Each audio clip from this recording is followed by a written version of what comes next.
Hey everybody, Ryan McCaffrey with IGN here, Vincent Giannito there. We just saw the Battlefield 1 reveal on the internet, but you, my friend, were there at EA. You I got the mud on my the face thing. and everything. Yeah, so let's get right to it. What did you think of this, being there firsthand? So it was obviously, DICE knows how to put on a show, visually, orally, extremely impressive.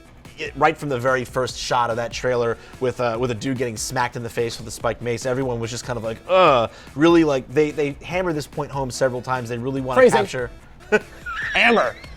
Keep rolling. You're good. They really want to capture the physicality and the visceral nature of combat. That's especially important now, considering how brutal World War I was. Yeah. So they really are capturing that already. The variety of warfare in the air, on the sea, on land, vehicles, trench warfare. It's all there, and it's a great breadth of different ways in which you can engage. What's your sense of what the gameplay is going to be like on this? Because we're going back in time here, which means we don't necessarily have all the cool toys that we're used to in, say, Battlefield 4. Right, sure, and that's one of the things they directly address too, is that we don't have all the whiz-bang technology, back in World War I days as we do now, but that doesn't mean there's not lots of room for variety. So there's things like mustard gas and gas masks and bayonets, and then we had mounted cavalry on horses making charges alongside tanks. So there's still plenty of room for variety. So I'm excited to see how, say something like a horse, the first time someone outmaneuvers a tank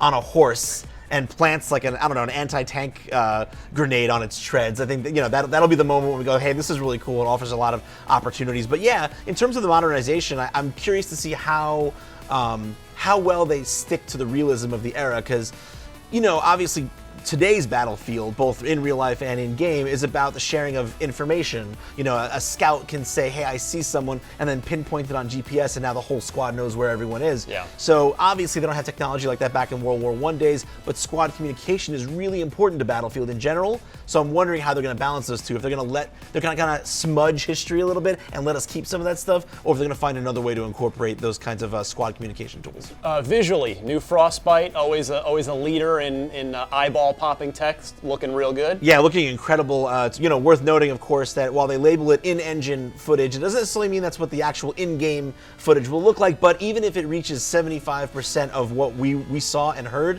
it'll still be the best-looking military shooter out there.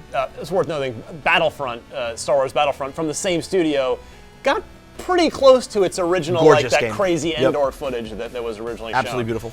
We'll be keeping a very close eye on Battlefield 1 as it nears its October 21st Yep, that's right. release date. So for much more on all things Battlefield 1, keep it tuned right here to IGN.